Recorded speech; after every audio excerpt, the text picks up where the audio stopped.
கர்த்தருடைய பரிசுத்த நாமத்திற்கு ஸ்தோத்திரம் உண்டாவதாக. கர்த்தராகிய இயேசு கிறிஸ்துவின் நாமத்தில் உங்களுக்கு கிருபையும் சமாதானமும் உண்டாவதாக. இந்த நாளுக்குரிய தியானத்திற்கான தேவ வார்த்தை ஏசாயா அதிகாரம் 33 வசனம் 17. உன் கண்கள் ராஜாவை மகிமை பொருந்தினவராக காணும், தூரத்தில் உள்ள தேசத்தையும் பார்க்கும். பிரியமானவர்களே, கர்த்தருடைய பிள்ளைகளாகிய நாம் அவரை காண வாஞ்சித்து ஒவ்வொரு நாளும் அவருக்கு பயந்து உண்மையுள்ள வாழ்க்கை வாழ்ந்து கொண்டிருக்கின்றோமா? அவரை முகமுகமாய் பார்க்க வாஞ்சிக்கிற நாம் நம்மை பரிசுத்தமாய் காத்து கொள்ள வேண்டும். பரிசுத்தம் இல்லாமல் ஒருவனும் தேவனை தரிசிக்க முடியாது. நாம் பரிசுத்தம் இல்லாமல் அவருடைய வார்த்தைகளின்படி வாழாமல் நீதியின் வழியில் நடக்காமல் நாம் கர்த்தரை பார்க்க முடியாது.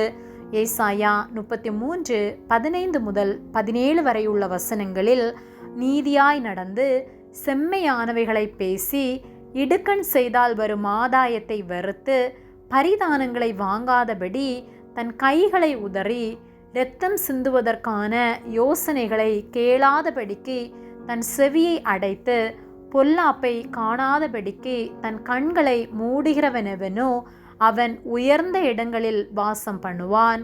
கண்மலைகளின் அரண்கள் அவனுடைய உயர்ந்த அடைக்கலமாகும்.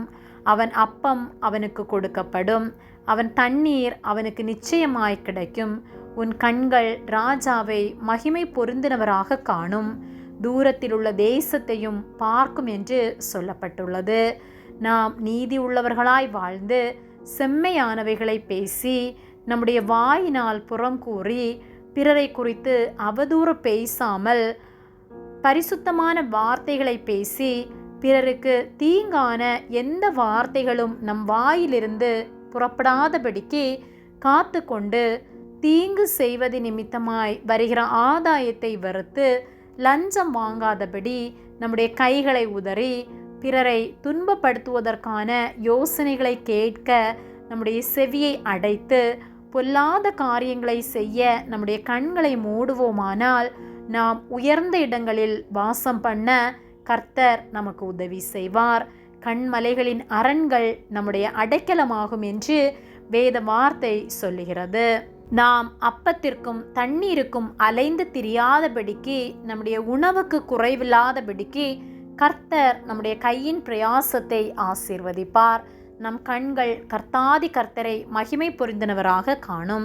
ஆகவே நம்முடைய வாழ்க்கை எப்படிப்பட்டதாக இருக்கின்றது என்பதை சிந்தித்து நம்மை பரிசுத்தமாய் காத்து கொள்வோம்.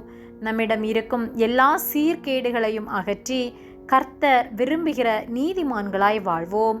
அவருக்கு பிரியமாய் வாழ்ந்து அவர் நாமத்தை மகிமைப்படுத்தி நம் கண்களால் அவரை பார்த்து அவரோடு நித்தியமாய் ஜீவிப்போம். கர்த்தர் நம்மை ஆசீர்வதித்து அவரோடு நாம் வாழ நமக்கு உதவி செய்வார். ஆமேன். ஜெபம். எங்களை அதிகமாக நேசித்து வழி நடத்தி வருகிற எங்கள் அன்பின் பரிசுத்த பிதாவே, இந்த நாளையும் நாங்கள் காணும்படியாக நீர் எங்களுக்கு ஜீவனை தந்த உம்முடைய அன்பிற்காக நாங்கள் உமக்கு நன்றி செலுத்துகின்றோம். நாங்கள் தியானித்த வார்த்தையின்படியே நாங்கள் நீதி உள்ளவர்களாய் பரிசுத்தம் உள்ளவர்களாய் வாழ்ந்து எங்கள் கண்களால் உம்மை காணத்தக்கதான கிருபைகளை நீர் எங்களுக்கு தரும்படியாய் ஜெபிக்கின்றோம். எங்களுடைய சரீரத்தின் உறுப்புகளினால் நாங்கள் பாவம் செய்யாதபடிக்கு நீர் எங்களை காத்து கொள்ளும்படியாய் ஜெபிக்கின்றோம். வார்த்தையில், பார்வையில், சிந்தனையில், செயலில் நீர் பரிசுத்தத்தை கட்டளையிடும்படியாய் ஜெபிக்கின்றோம். நீர் எங்களை காத்து நடத்துவதற்காக நன்றி செலுத்துகின்றோம். இயேசுவின் நாமத்தில் ஜெபிக்கின்றோம் பிதாவே, ஆமேன்.